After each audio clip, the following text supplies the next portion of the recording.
Assalamualaikum warahmatullahi wabarakatuh. Bismillahirrahmanirrahim. Alhamdulillahilladzi hadana li hadza wa ma kunna linahtadiya laula an hadanallah. Wassalatu wassalamu ala asyrafil anbiya'i wa imamil mursalin sayyidina wa maulana Muhammadin wa ala alihi wa sahbihi ajma'in, amma ba'du.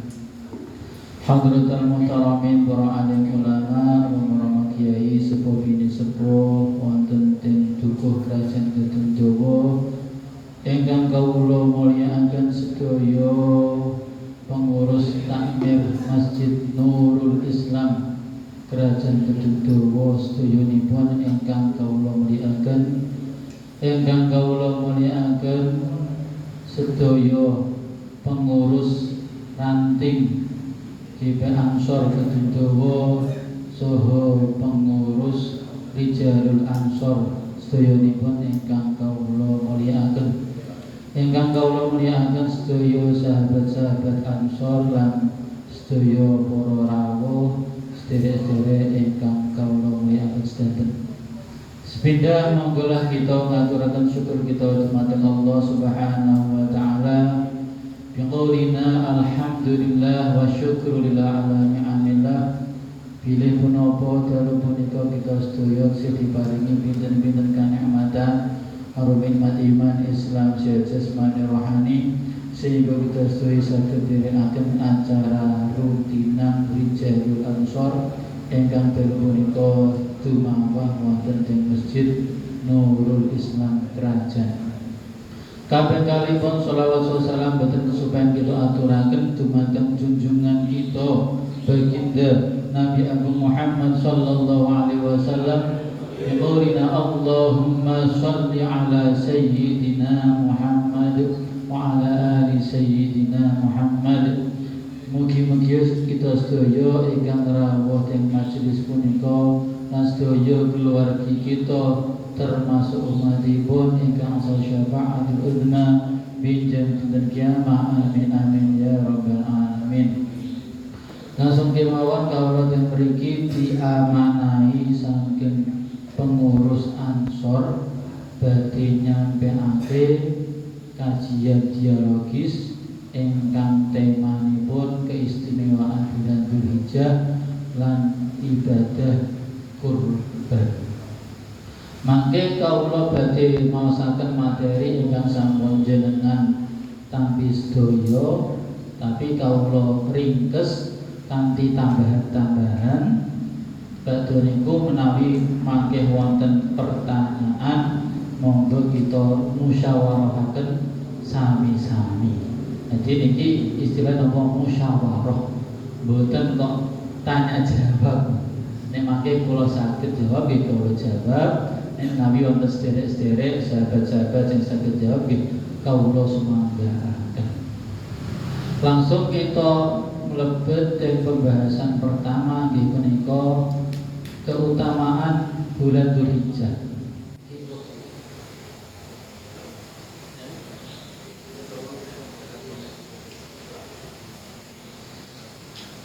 Keutamaan bulan Dzulhijjah. Bulan Dzulhijjah merupakan salah satu bulan yang dimuliakan Allah selain daripada bulan Dzulqa'dah, Muharram dan Rajab. Terus Allah gadai bulan ingkang mulya niku sekawan. 3 niku berurutan, yang 1 itu terpisah. 3 itu apa? Dzulqa'dah, Dzulhijjah, Muharram. Yang terpisah yaitu bulan Rajab. Dari keempat bulan mulia tersebut, yang paling mulia adalah bulan Dzulhijjah.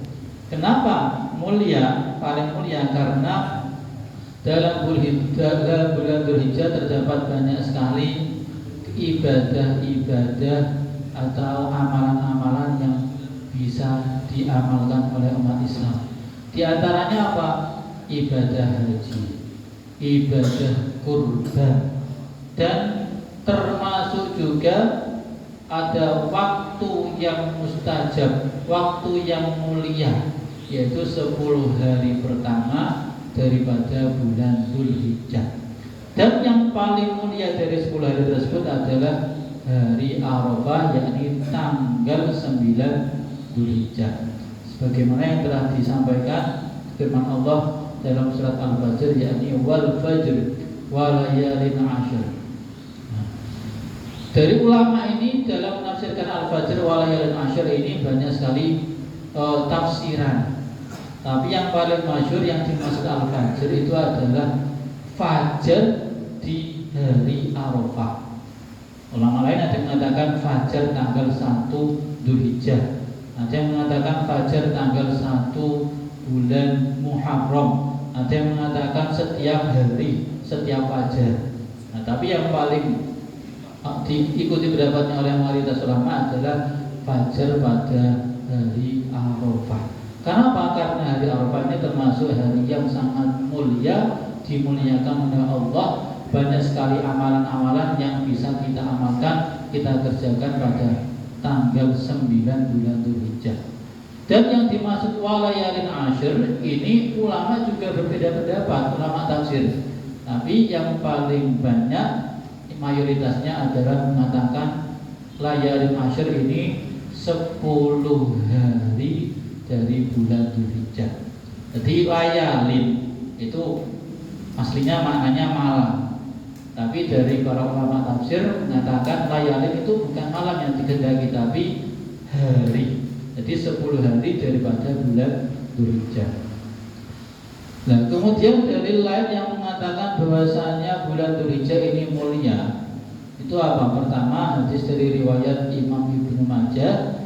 Di situ mengatakan Rasulullah SAW bersabda, "Ma min ayyamin dunya ahabbu ila Allah subhanahu ay yata'abbada lahu fiha min ayyamil ashr wa inna siyama yawmin fiha la ya'dilu siyama sanatin wa lailatin fiha bi lailatil qadr."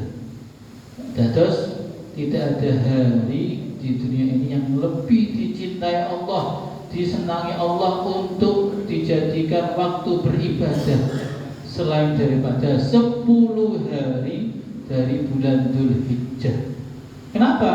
Karena kalau berpuasa 1 hari dalam 10 hari pertama bulan Dzulhijjah, ini pahalanya sama halnya puasa 1 tahun. Poso sedino bulan Dzulhijjah tanggal 1 sampai tanggal 9 itu ganjarannya kaya poso setahun.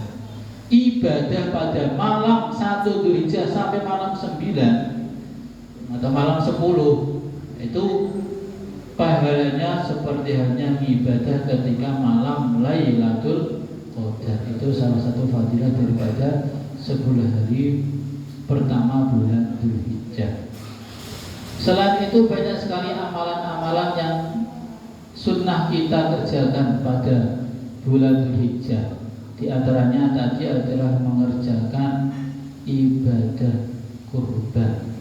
Atau kalau tanggal 9 disunahkan pula puasa Arafah. Bahkan Rasulullah SAW mengenai puasa Arafah ini beliau bersabda, "Siyamu yaumi Arafata inni ahtasibu 'ala Allah ay yukaffirus sanata allati qablahu wallati ba'dahu."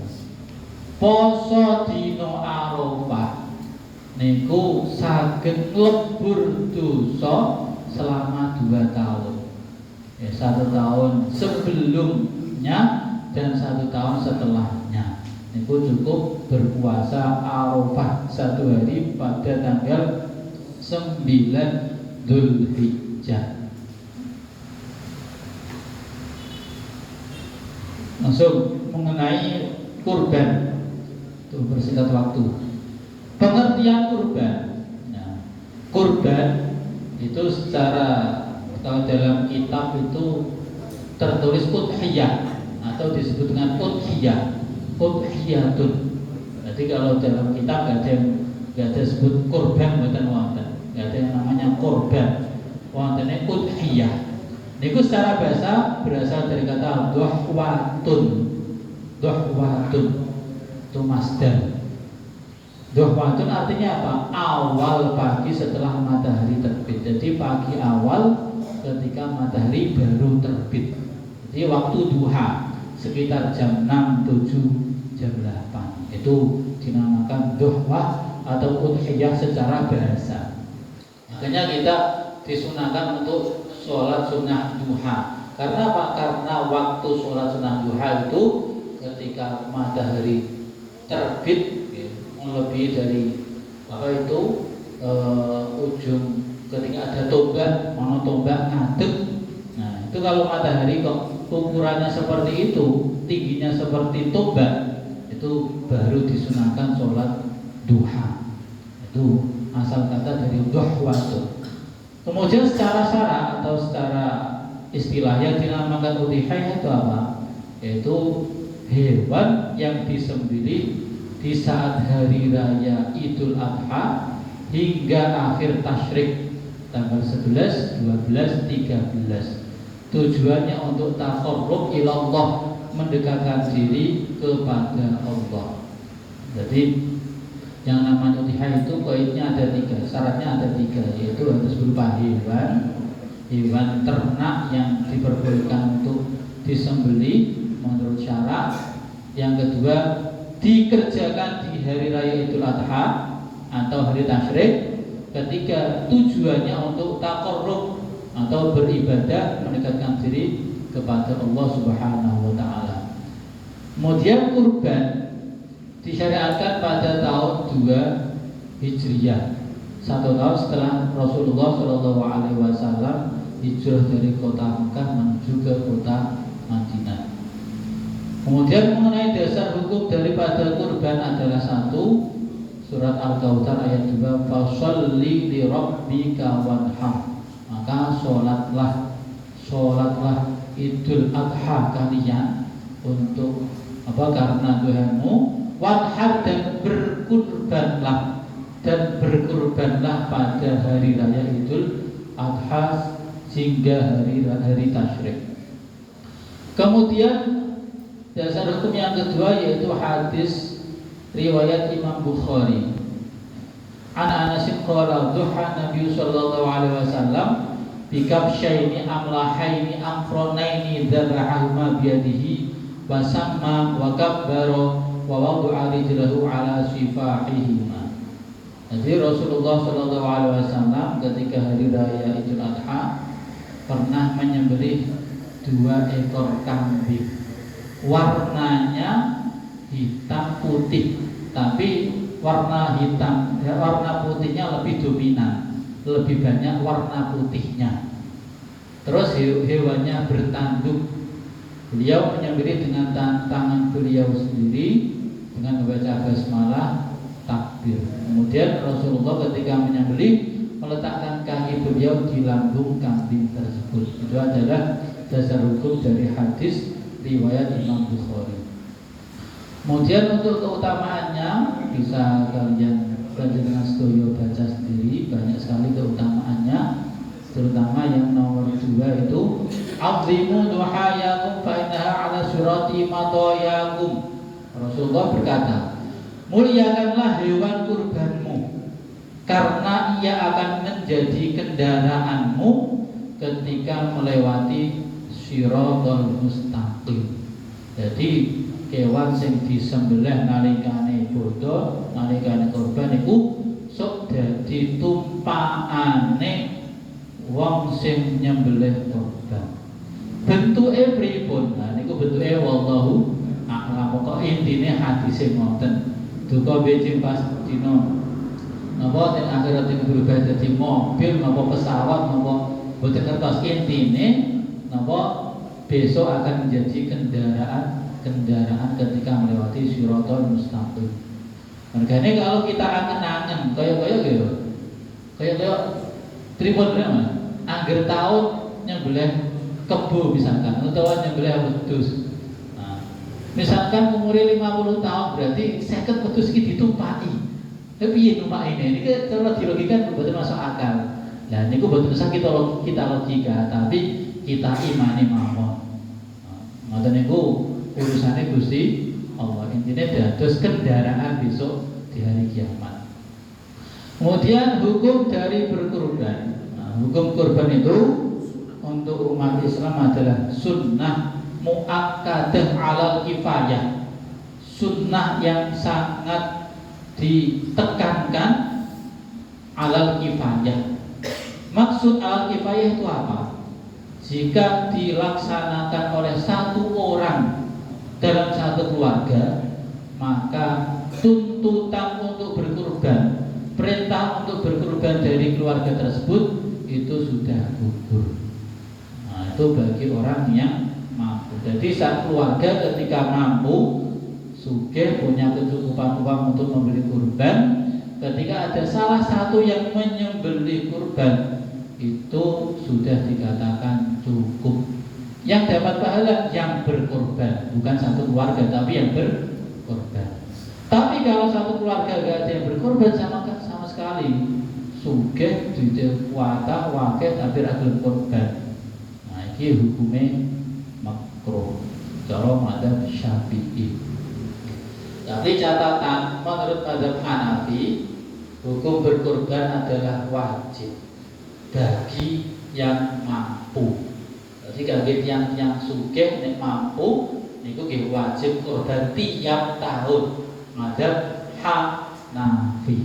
Kados napa niku kewajiban untuk membayar zakat fitrah, zakat mal. Nggih ngoten niku wajib bagi yang mampu. Haji ngoten wajib bagi yang mampu. Itu madzhab Hanafi. Tapi madzhab Syafi'i sunnah muakkadah alal kifayah. Kemudian mengenai waktu pelaksanaan kurban, nah ini sudah kita ketahui bersama bahwasanya waktu pelaksanaan kurban itu minimal setelah sholat id, bersholat id sampai matahari terbenam di hari tasyrik yang terakhir, sampai tanggal 13 ketika matahari terbenam.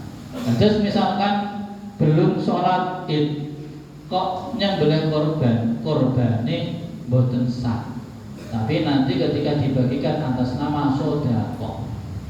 Terus kalau orang itu gak sholat id gimana? Nah itu misalkan gak sholat id nanti diperkirakan kira-kira sholat id ditambah khutbah itu kira-kira berapa menit minimal berapa menit minimal itu yang dikerjakan itu yang wajib-wajib toh mas. Misalkan sholat 2 rakaat itu sing diwaos takbir, Fatihah, terus tahiyat. Itu minimal berapa menit ketika sholat 2 rakaat? Misalkan gawe cepetan 5 menit Mas. 5 menit. Terus khutbah minimal niku napa minimal berapa menit? Misalkan gawe 10 menit, berarti minimal 15 menit.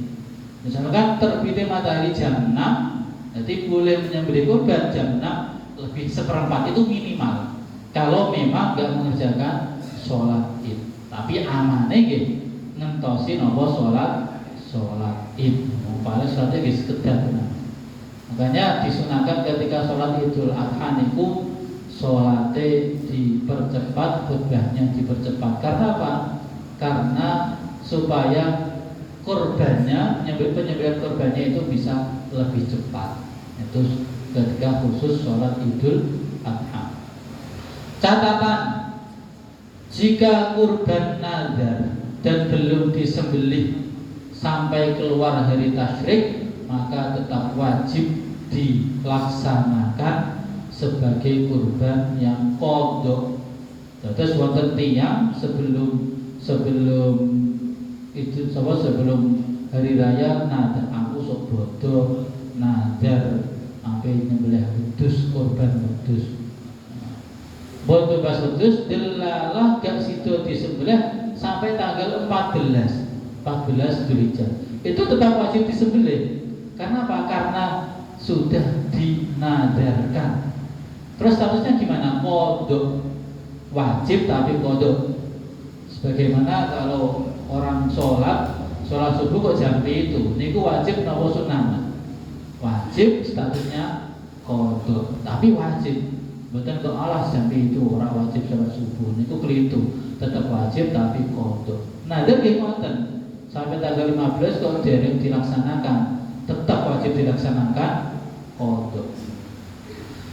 Kemudian syarat dari mudhahi adalah muslim, balik, berakal, merdeka, dan istitoah. Maksudnya istitoah ini apa? Ketika hari raya Idul Adha dan hari tasyrik ada kelebihan harta dari nafkah untuk dirinya dan keluarga yang ditanggungnya untuk membeli hewan kurban. Dan terus misalkan dalam satu hari yang mengeluarkan nafkah sekitar 100.000 misalkan, bagi makan, minum, pakaian dan seterusnya. Jadi 4 hari ada 400.000.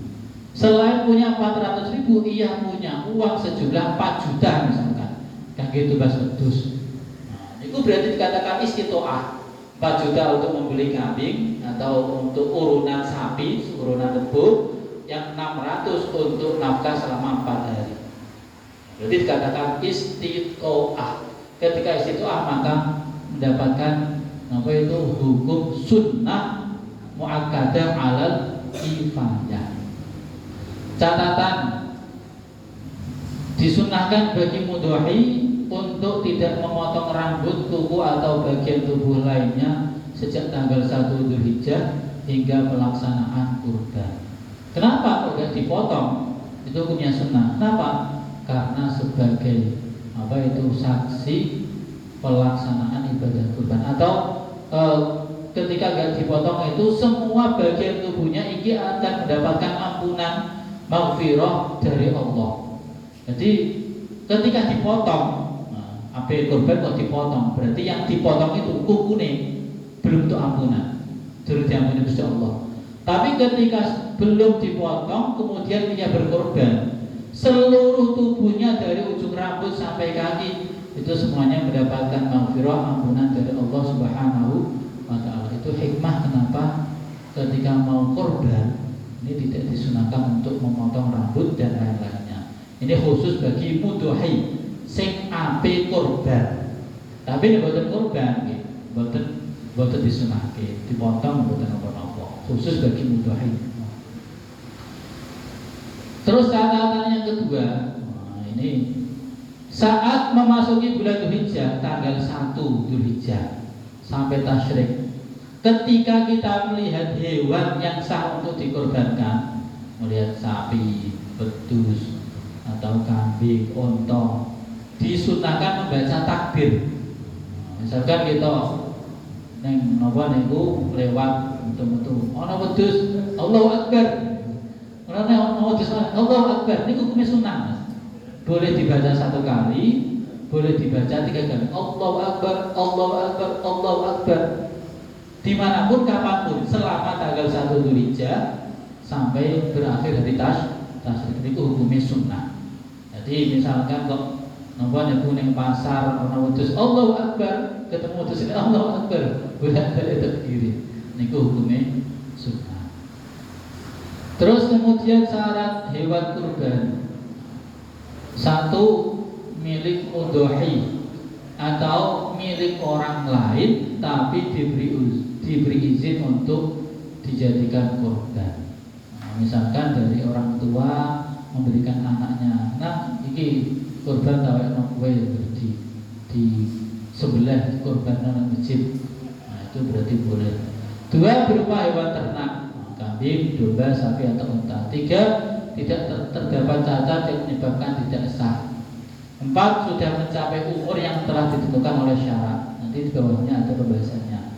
5, tidak terdapat hak orang lain seperti hewan gadaian. Wong gadekno barang berupa wedhus, terus wedhus ini disembelih dikurbanno. Niku boten angsal. Karena apa? Karena itu hewan gadaian milik orang lain sing dititipno, digadaikan. Ini andaikan ada misalkan wonten. Nomor 6, disembelih di waktu yang telah ditentukan. Itu jelas. Kemudian jenis hewan yang sah dijadikan korban. 1, berupa domba atau wedhus kibas umur 1 sampai 2 tahun, minimal 1 tahun. Atau belum 1 tahun tapi sudah powel.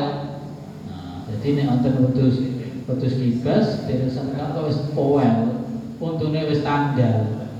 Itu berarti sah dijadikan kurban. Tapi minimal harus 6 bulan. Minimal mencapai 6 bulan. 6 bulan sampai 1 tahun kok wis powel sah. Atau kambing Jawa minimal umur 2 tahun sampai 3 tahun atau lebih itu sah, minimal 2 tahun. Sapi berumur minimal 2 tahun, 2 sampai 3 tahun. Unta berumur 5 sampai 6 tahun.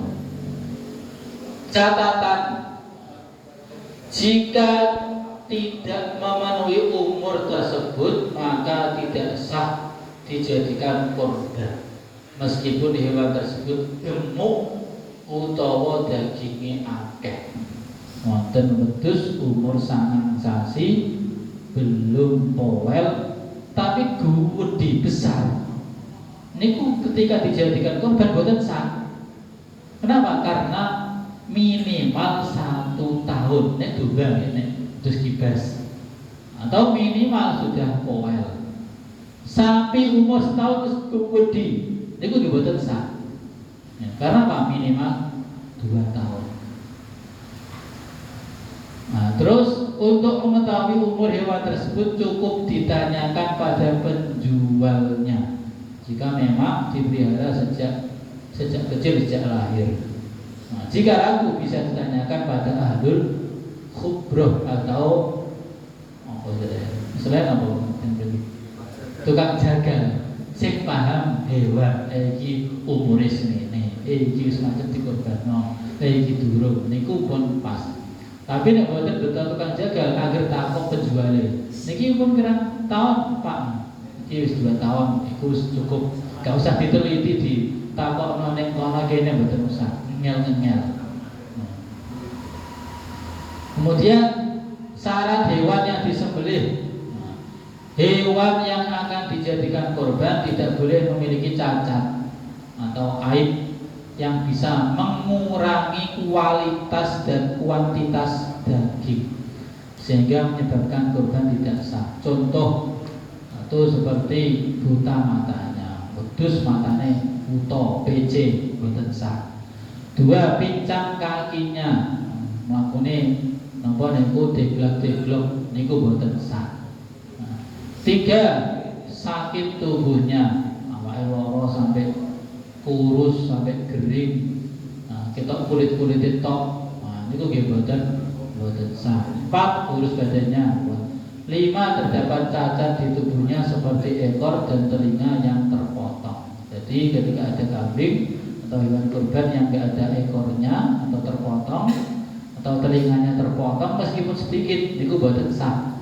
Ya, terpotong sedikit boten sah. Tapi kalau hanya sobek, apa niku kupingnya suwek, tapi dereng potong, niku tetap sah. Nah, kenapa kok boten sah ketika terpotong? Karena ada bagian dari tubuh hewan atau semacam daging yang hilang yang tidak bisa dikonsumsi. Jadi misalkan kok ono napa kupinge biasanya dipangan kan enak ya, kriuk-kriuk nonton napa niku balung nom. Tapi kok ilang. Berarti kan kalong dagingnya. Nek kalong niku boten sah. Gak sah. Kemudian kriteria hewan kurban yang utama. Itu banyak sekali kriterianya. Ketika dilihat dari sudut pandang dagingnya, itu yang paling utama adalah menyembelih unta, kemudian sapi atau kerbau, kemudian kambing. Ini kalau perbandingannya 1. Nyembelih unta siji, sapi siji, wedhus siji, sing paling apik unta, baru unta, sapi, baru itu kambing. Kalau dilihat dari rasa dagingnya, itu yang paling apik nyembelih domba atau wedhus kibas. Nomor 2 wedhus biasa Jawa, kerbau atau sapi, kemudian unta. Makanya dagingnya wedhus kibas niku luwih enak kan. Dikisahne kan luwih enak. Dan niku empuk. Terus empuk nek daging. Tapi nek ape nyate kok gawa kebo atau kelok-kelok. Dilihat dari warnanya. Itu yang paling afdol, yang paling baik adalah putih, kemudian kuning, coklat, merah, belang hitam putih baru hitam. Jadi nek ape tumbas wedhus sing saya nggih wedhus putih. Nek boten putih, boten wonten sing rada kuning-kuning utawa coklat. Nek boten wonten sedaya wis ireng lah. Ireng iku pol-polan, entok-entokan. Jadi luwih saya putih sunah putih antara putih kalah ireng, luwih sunah putih. Saya paling afdol putih. Terus kalau dilihat dari banyaknya hewan yang disembelih, ya yang paling apik nyembelih wedhus pitu daripada sapi atau kebo siji. Kenapa? Karena lebih banyak darah yang disembelih, lebih banyak nyawa yang disembelih. Jadi antara nyembelih wedhus pitu karo sapi siji, kebo siji luwih apik wedhus pitu. Kemudian kalau dilihat dari bobotnya jelas luruh, wedhus atau hewan sing lemu-lemu daripada kurus. Kurban nadar atau wajib. Hukum asal kurban adalah sunnah, tapi bisa menjadi wajib kalau disertai dengan nadar. Baik nadar secara hakikatan atau secara hukman. Hakikatan contohnya seperti apa? Demi Allah, aku akan nyembelih kurban, kurban sapi ini. Itu berarti nadar. Saya bernadar akan berkorban sapi ini.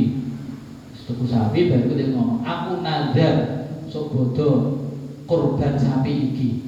Itu berarti hewannya menjadi hewan kurban yang wajib. Karena apa? Karena sudah bernadar. Nadar hukman seperti ucapan, saya jadikan hewan ini untuk kurban. Ini hewan kurban saya. Itu ya termasuk kurban nadar atau wajib. Jadi ada wong tuku wedhus tak ikan, iku wedhus bagi apa? Iki tak nggih kurban aku. Nah, ini kalau dalam fikih itu dikatakan nadar hukman. Jadi hukumnya wajib. Nah, tapi ada pendapat dari ulama lain yang ringan, Mas. Ya, ringan-ringannya pripun? Menurut Imam Syibru Malisi, termasuk ulama Syafi'iyah, dimakfu, rapopo. Jadi nek ana wong awam nggawa wedhus tak ikan iku wedhus apa? Bagi apa? Kurban, ora apa-apa. Iku pendapatnya Imam Syibru Malisi. Pendapatnya Imam Bulkini, Imam Marawi diterangake wonten ing kitab Buhyatun Mustarsyidin. Mboten napa-napa nek derek pendapat niki. Tapi nek luwih ihtiyate ya, berarti termasuk kurban nadar, kurban wajib. Nek jalan keluar pripun? Jalan keluar iki kurbanku sunnah, kurban sunnahku. Nah, itu ben aman, berarti hukumi wajib. Ya. Kurban apa kamu? Kurban wajib tak sunnah, kurban sunnah. Karena apa? Karena nanti ada konsekuensinya ketika wajib gimana, sunnah gimana. Nek korbane kok wajib, maka si mudhohi tidak boleh menikmati daging tersebut sama sekali. Enggak boleh memakannya sama sekali. Harus diserahkan semua kepada fakir miskin. Termasuk keluarganya juga enggak boleh. Tapi kalau kurbannya itu sunnah, itu bebas ya. Dalam arti bebas itu boleh semuanya diserahkan kepada fakir miskin, boleh dinikmati sendiri. Tapi minimal kalau sunnah itu ada sebagian yang dibagikan kepada fakir miskin minimal, meskipun sak potong. Misalkan ana wong napa itu nyembelih korban sunnah di sebelah orang dibagi kecuali dibagi sak kresek tok. Diwono tanggane sing miskin itu tetap sah. Boten napa-napa. Jadi sing sak kresek niku dipanake wong miskin, sisane dipangan dhewe. Mboten napa-napa. Niku nek kurbane sunnah, mboten wajib. Tapi nek wajib semuanya wajib diberikan kepada fakir miskin. Niku mengenai pembagian daripada kurban. Nah, tapi ketika kita berkurban, itu dagingnya tidak boleh dijual. Jadi praktek misalkan orang nyembelih wedhus kurban sunnah yang satu kresek diparingke wong miskin. Sisane dipangan dhewe. Lah, sisane niku tidak boleh dijual. Ora oleh didol. Mboten angsal. Plus meskipun napa itu kulitnya tidak boleh. Jadi misalkan dia wah iki bagaimana tak pangan kabeh. Iki sebagian tak pangan separuh, sing separuh tak dol ngono ae. Iku mboten angsal. Nek dipangan piyambak angsal. Disogatno angsal, diweweno tanggane angsal. Tapi nek diperjualbelikan itu hukumnya tidak boleh, mboten angsal. Itu bagi si mudhohi. Tapi kalau misalkan sudah diserahkan kepada fakir miskin, pun ditampi fakir miskin, maka bebas, mau dimakan boleh, mau dijual boleh, khusus fakir miskin. Nah, ketika yang menerima itu orang kaya, orang sugih diparingi kurban. Nah, itu yang boleh adalah dimakan atau disedekahkan. Mboten asal didol. Sugih kok ngedol daging, ora pantes teman. Tapi nek wong sing miskin ngedol daging niku pantes. Angsal terus syarat bagi diperbolehkan. Tapi wong sugih mboten angsal. Termasuk kulitnya enggak boleh diperjualbelikan. Nek wong sugih. Tapi nek wong miskin mboten apa-apa. Wonten yang miskin itu diparingi kulit utus 10 misalkan. Itu boleh langsung dijual. Mboten apa-apa sah. Dibebas, wong miskin ki bebas, boleh dimakan, boleh diperjualbelikan atau digunakan untuk apapun. Yang terakhir, kurban untuk si mayit. Berkurban untuk orang yang sudah meninggal hukumnya sah jika didahului wasiat dari si mayit sebelum meninggal. Jika tanpa wasiat maka ada perbedaan pendapat dari para ulama. Mayoritas ulama mengatakan tidak sah kalau tanpa wasiat. Tapi sebagian ulama mengatakan sah. Karena apa? Termasuk jenis ibadah yang pahalanya bisa bermanfaat, bisa tersampaikan kepada si mayit. Ini pendapat yang ringan. Jadi biasanya kan kata dia niku kurban tapi atas nama bapake sing pun sido. Nah, niku nek cara pendapat sebagian pendapat niku boten angsal. Tapi pendapat lain boleh. Kenapa? Karena termasuk ibadah yang pahalanya bisa tersampaikan kepada si mayit. Mudah-mudahan dengan kalau sampai akhir mungkin baca niki menawi pertanyaan saged kita musyawarahkan sareng-sareng.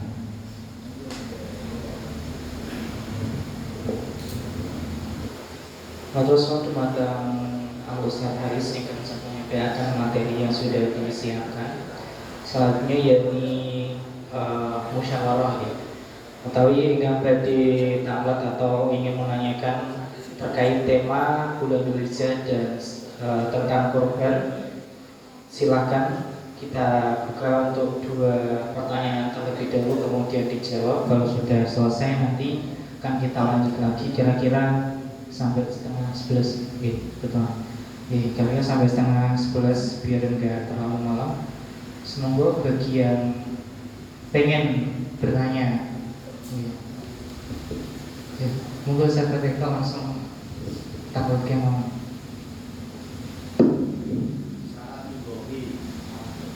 Assalamualaikum warahmatullahi wabarakatuh. Waalaikumsalam. Saya Eko dari Dulu FM. Ditangkap ya ini. Syarat sudohi adalah muslim balik, berakal, merdeka dan istiqomah. Dan istiqomah adalah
Oke. Terus gunakan sahabat rektor, kesimpulannya untuk syarat wuduhi yang istiqoah apabila udah punya uang dan mampu tapi nggak berkorban kan ya sahabat rektor, dan kebanyakan rata-rata kayaknya ngoten gitu, banyak yang gitu.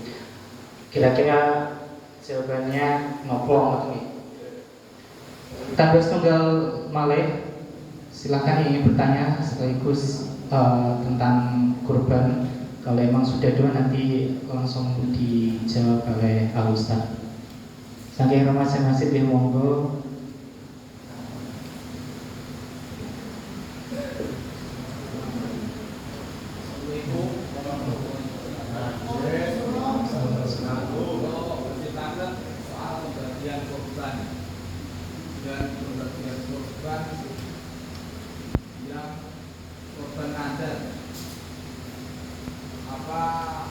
Orang kaya, orang mampu itu tidak mendapatkan dari korban nadat, apa cukup fakir miskin. Dan itu kalau fakir miskin untuk satu desa cuma ada beberapa orang, contoh banyak 10 itu langsung dibagikan orang 10 tak itu asal tak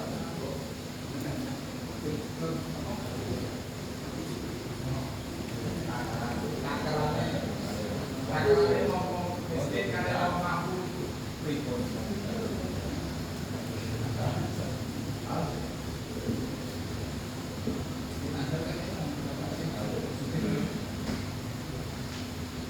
Cekap Mas Hamzani untuk korban Anda, orang kaya itu berhak mendapatkan atau tidak, dan juga untuk takaran kayak standarisasi terkait orang miskin dan orang kaya.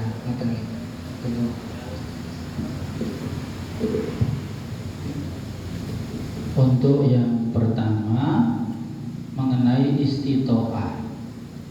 Jadi bisa dikatakan istitoah itu ketika dalam waktu 4 hari, mulai hari raya Idul Adha, Tasyrik 11, 12, 13. Ini memiliki kelebihan harta daripada untuk nafkah 4 hari. Jadi misalkan tadi nafkah 4 hari 400.000, sisane itu bisa digunakan untuk membeli hewan kurban. Maka itu dikatakan istitoah dan terkena hukum sunnah muakkadah alal kifayah. Berarti nek kados kita kok gede atus 10 juta masalah, terus 6 juta. Tuku wedhus kan pinten Mas? Maksimal nggih 4 juta gitu. Atau 3,5 juta. Sisane sing pinten? 2 juta. 2 juta kira-kira untuk nafkah 4 hari cukup napa boten? Atur-aturan Mas. Berarti terkena hukum niki wau gitu. Terkena hukum sunnah muakkadah alal kifayah. Berarti nek boten korban, hukumnya nggih makruh sedaya sak keluarga. Makruh Mas. Nek Syafi'iyah mending makruh. Tapi nek melu Hanafiyah berat nggih. Berarti sak keluarga dosa kabeh haram. Mulane khilaful napa ulama, khilaful masyayikh niku rahmat. Jadi khilaf pendapat ulama niku dadi rahmate wong Islam. Monggo dari pendapat Syafi'iyah monggo makruh. Tapi nek melu Hanafiyah berarti wajib Mas. Wajib korban.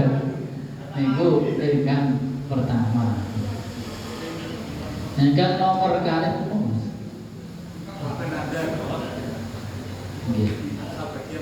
Nggih. Untuk korban Anda. Nah, terus pada dasarnya ketika korban sunnah itu,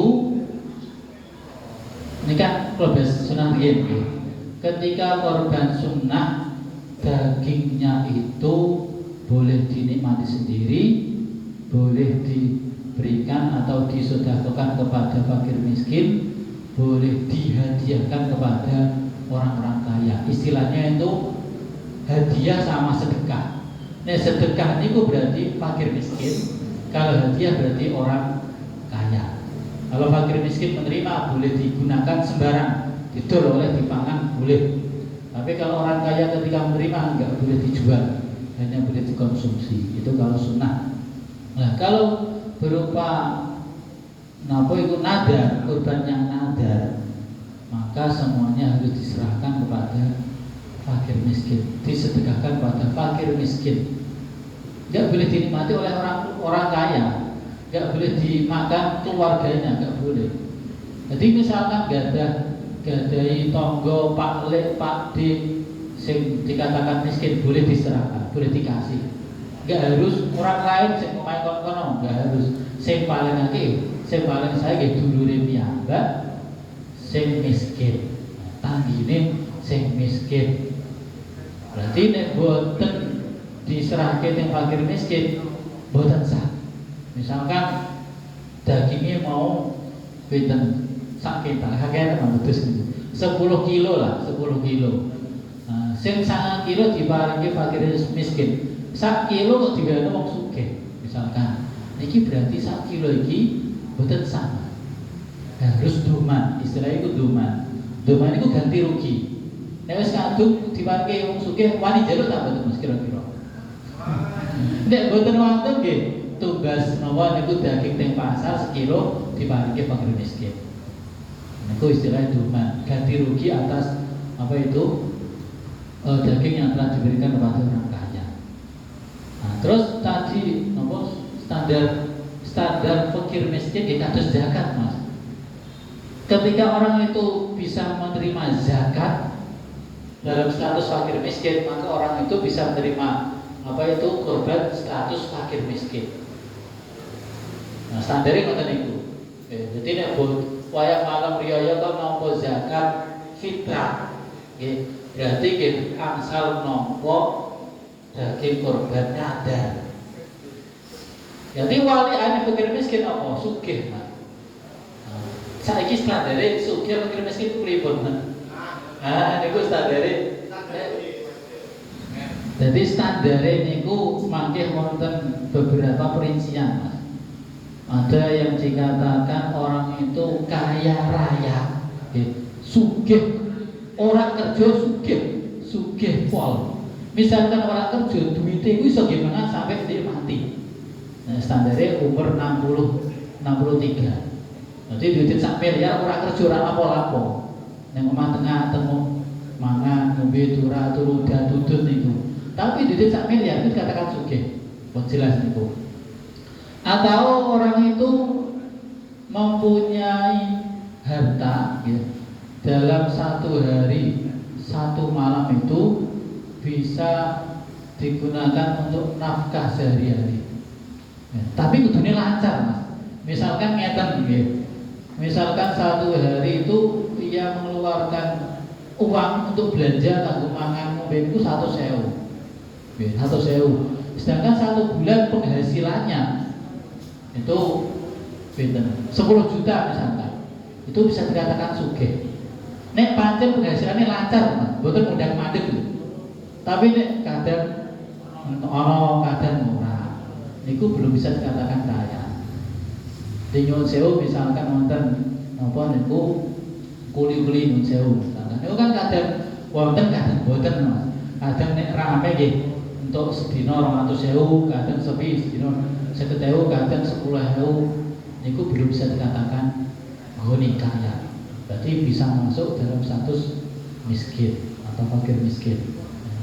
Berarti angsal nampa itu kurban nadar.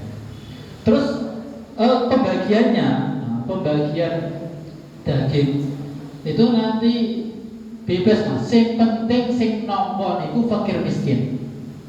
Ya. Meskipun fakir miskinnya 1 ton untuk sak glondong wedhus bar disembelih digono fakir miskin ki jatahmu. Misalkan sak desa niku sing fakir miskin sebagane niku tetep sah. Mboten apa-apa, mboten apa-apa, sah, angsal. Misalkan, misalkan wong ini setunggal tetep sah. Apalagi sak desa ono 10, 20 fakir miskin. Nah, niku luwih sah malih. Mboten saged dipahami gimana?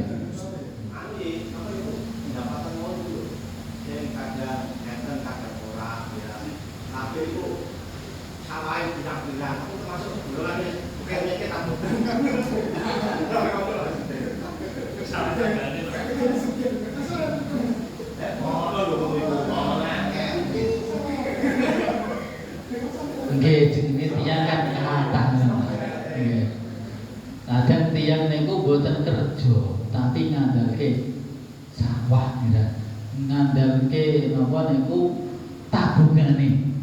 Kira-kira nek tabungane dingge makan sehari-hari sampai umur 63. Kira-kira telas ta mboten, Mas? Nek mboten telas berarti nggih sugih. Berarti nek sawah kok kathah nggih sugih ngoten niku. Sawah kathah mboten kerja nggih sugih. Misalkan didol sak sijine 2 miliar, sawahe 5, 10 miliar. Luwih-luwih kira Mas ngoten niku. Nah, luwih-luwih turah iki sugih niku. Ngoten.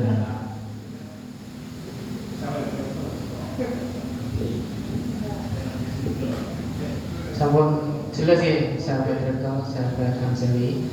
Ini satu terus lagi, ini 2 pertanyaan lagi sebelum ditutup karena waktunya juga tinggal 15 menit lagi. Semoga kan sahabat-sahabat para bapak menawi badhe tanglet kalau semangga akan dumateng sahabat nutrisan semoga.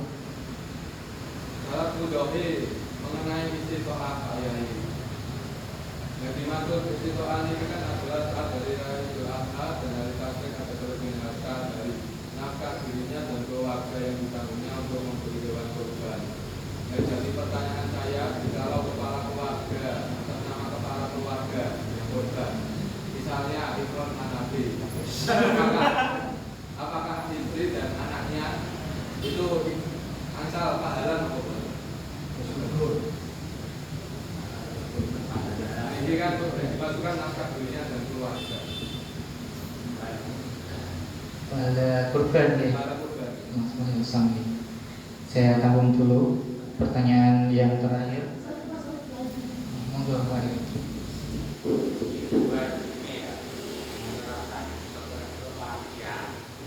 Untuk panitia kurban itu perbolehkan mendapat daging kurban apa enggak? Panitia. Kadang-kadang kan orang kan tidak tahu itu diperbolehkan apa enggak.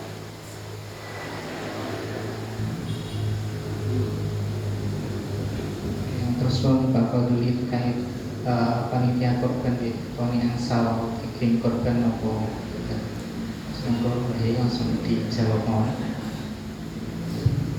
Ingkang pertama mengenai istiqoah malih ya.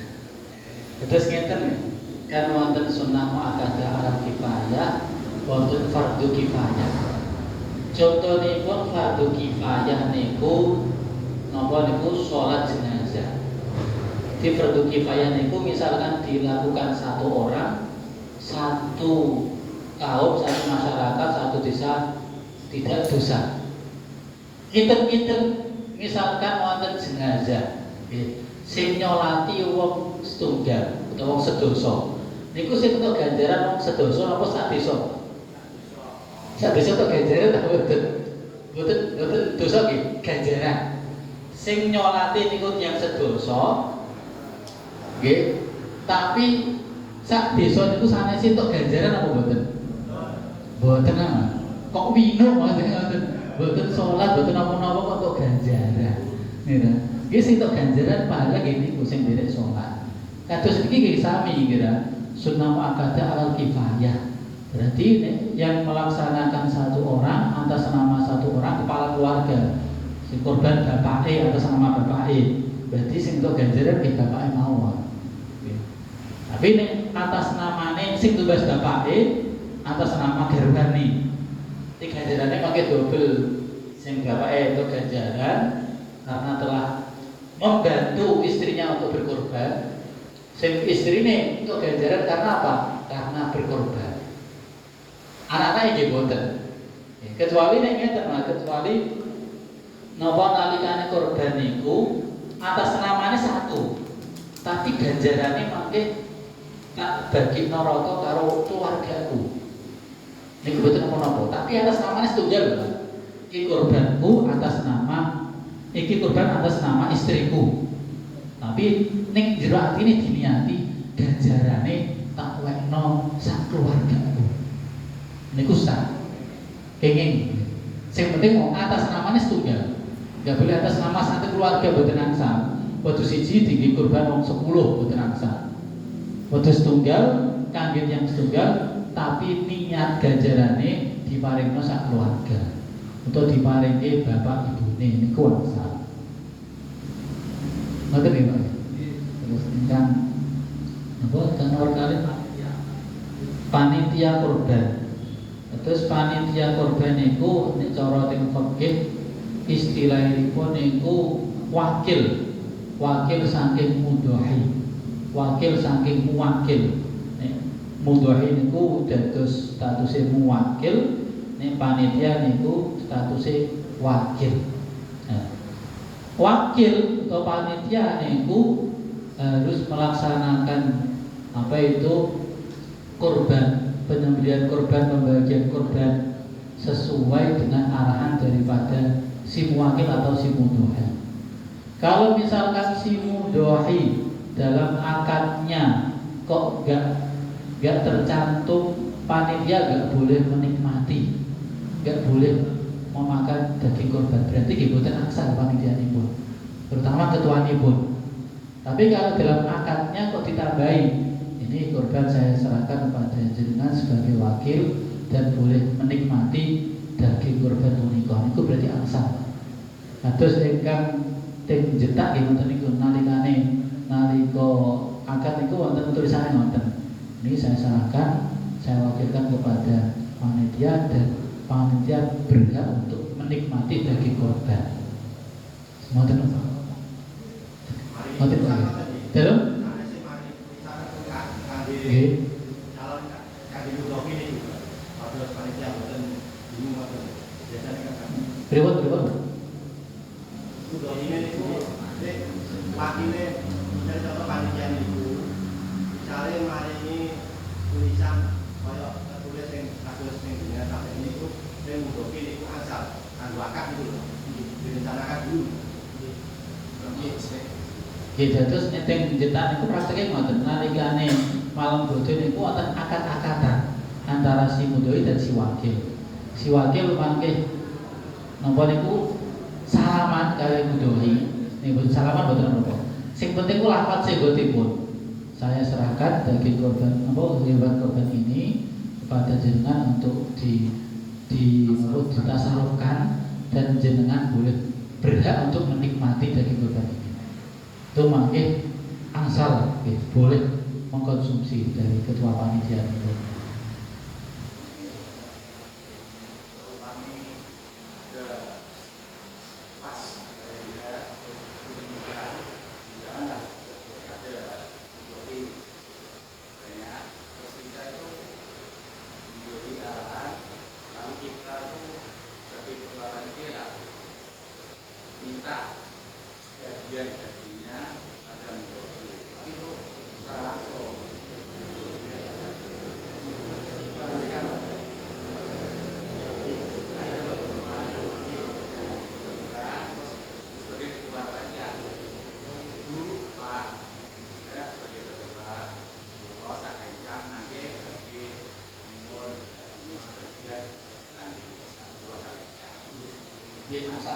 Ya asal. Yang penting ada bentuk izin dari si mudhoi. Ada bentuk ucapan iki mboten napa-napa berarti ya asal. Sak cekapipun. Mboten kok dene panitia mulut kuatah delik niku. Wis sak cekape ngoten. Nggih, sebagian.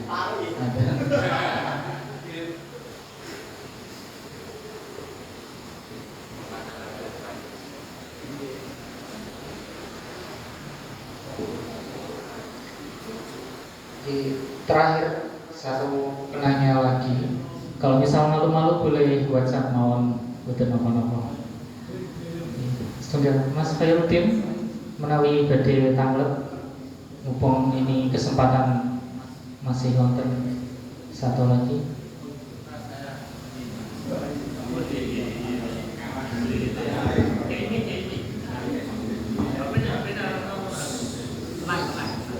syarat mudhahi adalah muslim, balik, berakal, merdeka dan istitoah.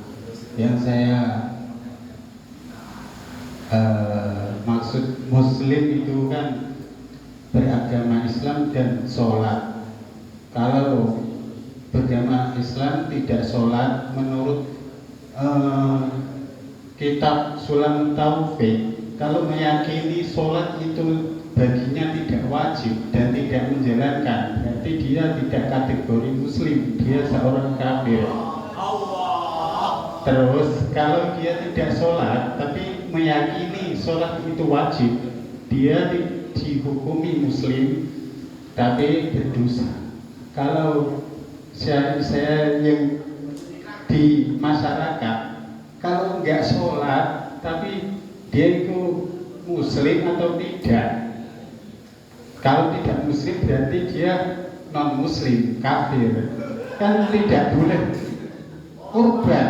Dia muslim tapi nggak sholat. Begitu. Kalau dia sholat, tidak sholat tapi meyakini sholat itu wajib, tapi aku nggak sholat.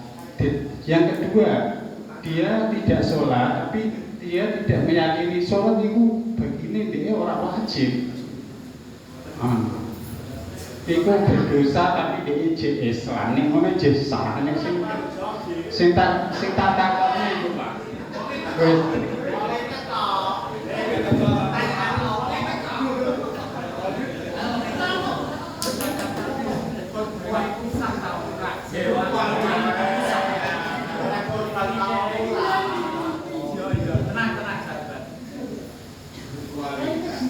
Terus intinipun wong Islam niku dianggap muslim ketika mengucapkan kalimat syahadat, terus meyakini kewajiban-kewajiban syariat.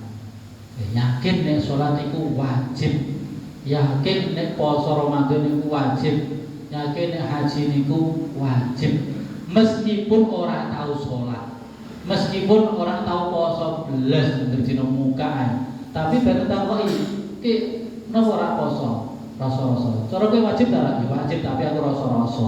Berarti saya Islam, kira Mas. Terus yang muslim. Oke. Bukan iki sinten boten ngertos. Jadi nek ora salat, ora poso, niku ora jaminan wong iku non muslim boten. Kok buapan karena bener. Sing penting niku keyakinane, Mas. Keyakinane nek isih percaya tak ora nek salat iku wajib. Percaya tak ora nek poso Ramadan iku wajib. Tapi ditakoki ngene, ya ora poso, alah poso ora wajib. Nah, iku secara otomatis nek cara kita cara topik leres nggih, langsung dihukumi kafir.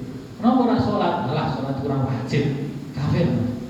Tapi badhe niku nek ngucapno kalimat syahadat malah tak boten. Kira-kira Mas. Boten.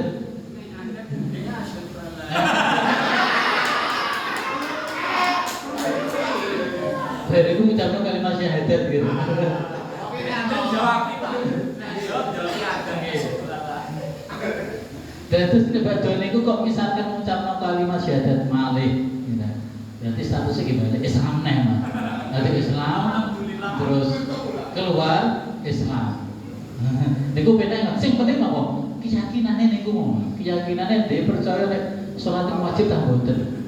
Nek boten percaya meskipun dia sholat, adzan, tak haji, tapi nyakini nek sholat ora wajib, ya tetep niku boten muslim, tetep murtad. Soalnya apa? Sholat niku ulama pun sepakat nek pancen wajib, haji wajib, gak ada ulama yang ngomong kiri wajib tapi cara ulama. Haji poso niku wajib, tapi dia muni Allah sholat ora wajib. Angger dina sholat tapi dia nganggep nek sholat boten wajib. Niku nek secara status fikih nggih dikatakan apa? Murtad nggih, keluar dari Islam. Berarti nek koyo model niku nek keyakinane nganggep sholat boten wajib, berarti kurbane nggih boten sah. Nek boten sah nggih terus sedekah biasa. Mayoran biasa, bacaan biasa. Ngoten niku. Jadi salah satu syarat napa niku syaratnya adalah harus seorang muslim Jadi ini wong non muslim, wong Kristen ape, misalkan wong Kristen ape nyumbang masjid, kurban di masjid, niku sah ta boten Mas? Nggih boten sah. Karena apa? Syaratnya harus muslim. Terus nek diparingi ditampa ta boten? Misalkan gereja mriku yang saya maringi, iki tak sumbangno nang masjid iki, sok dikurbanno ya. Lha niku pripun? Tapi ta boten Pak?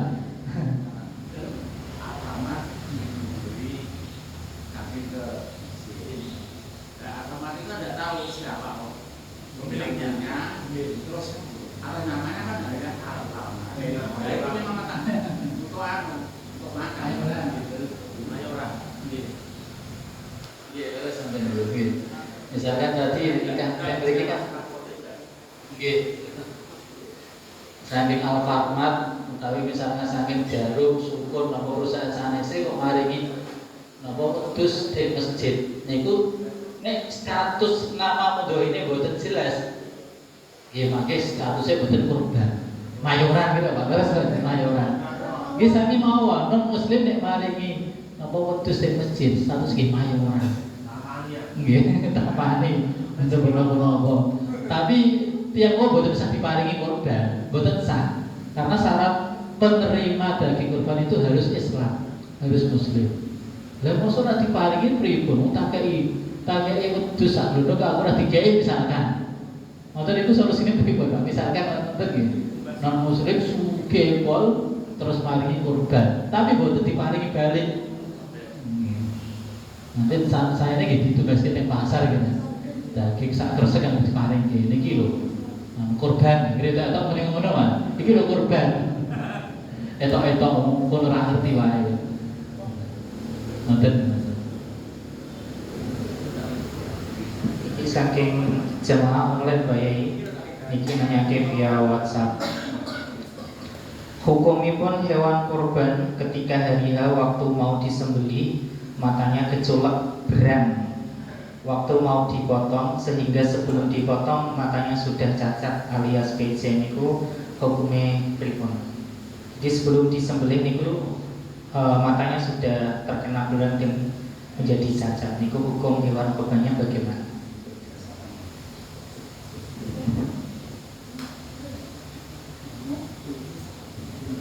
Kena mata. Jadi niku menawi sing nyulek niku modine ngoten jamaah online ini. Napa sing nyulek sing nyembelih ngoten, napa sing bukan? Oh modine. Ngoten menawi sing nyembelih.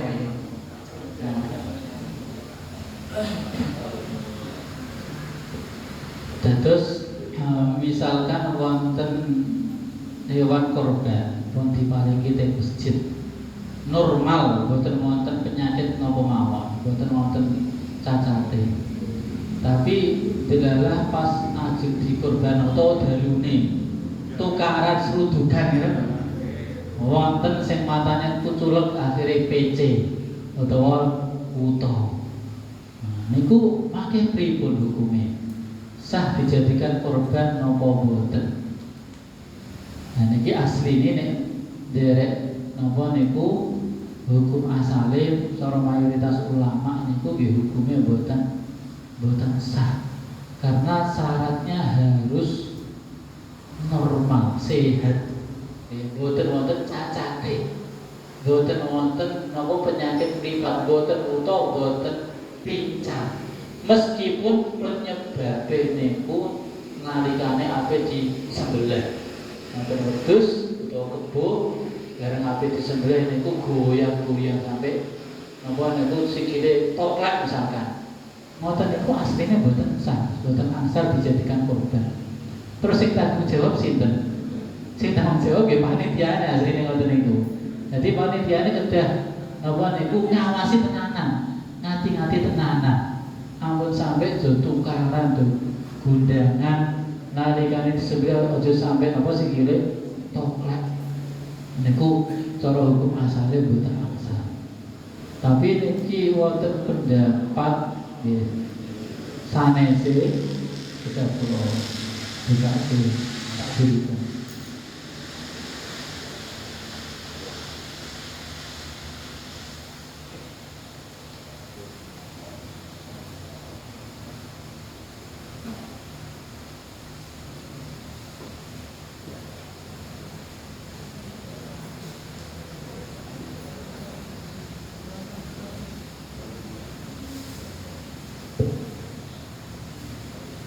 Jadi intinya pun wonten sebagian pendapat ulama. Niku nalikane cacate kok ajeng disembelih dalam rangka proses penyembelihan. Niku sebagian ulama ada yang mengatakan tetap sah.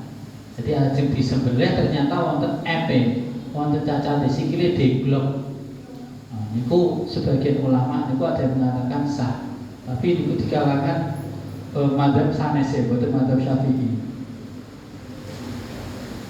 Sebentar.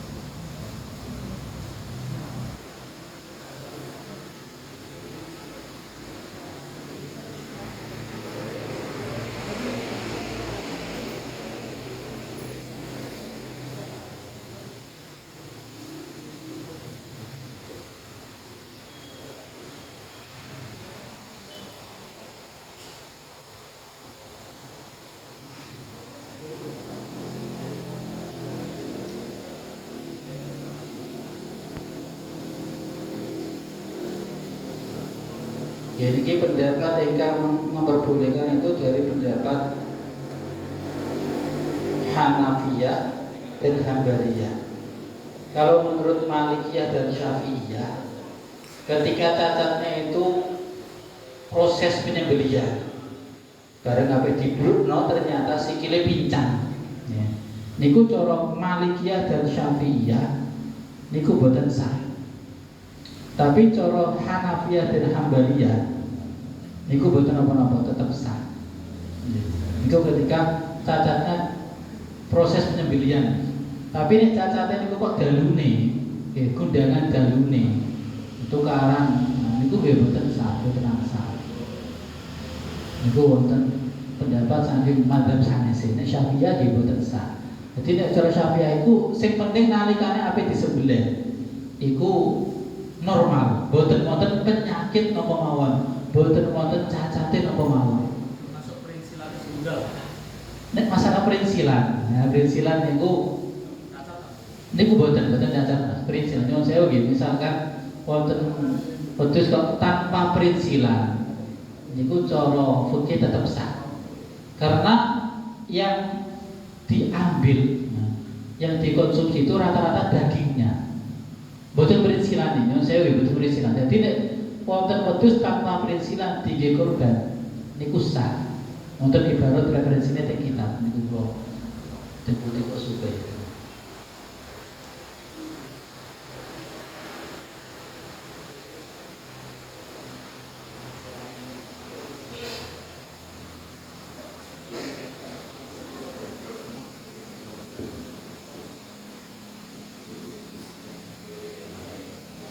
Keranten wektalipun sampun dangu untuk asilah utawi pertanyaan kula cekapaken menawi kirang puas napa tesih kirang anggenipun kantor monggo nge-WA mangke Ustaz Haris ngoten nggih.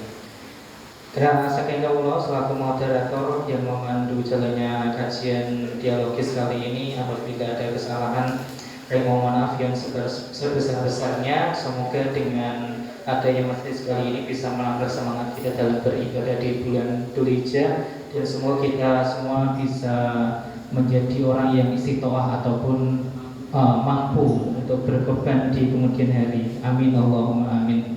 Dan majelis pada malam hari ini, terutama di kajian ideologis ini, ditutup dengan doa tangan Ustaz Haris. Terus semoga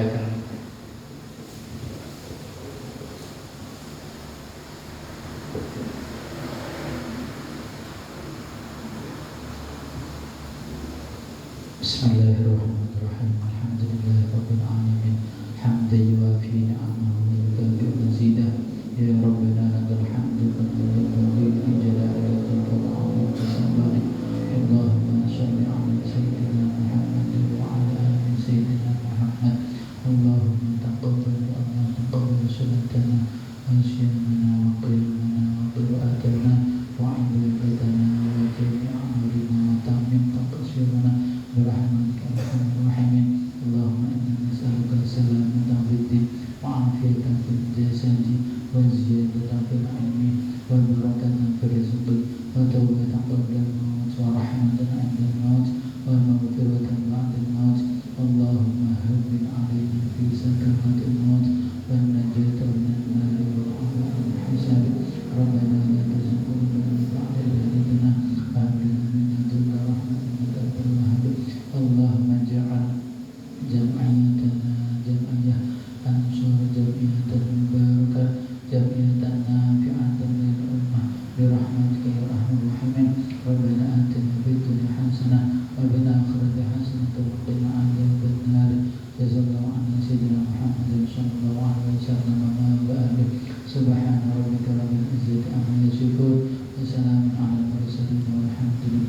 kembalikan ke komisi.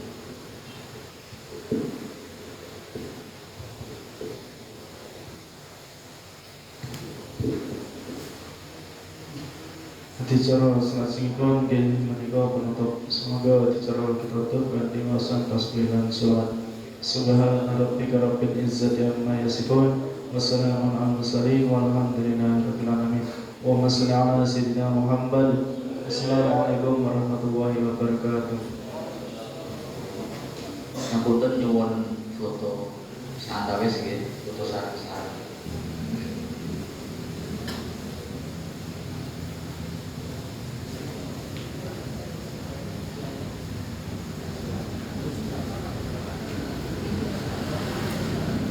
Terus paten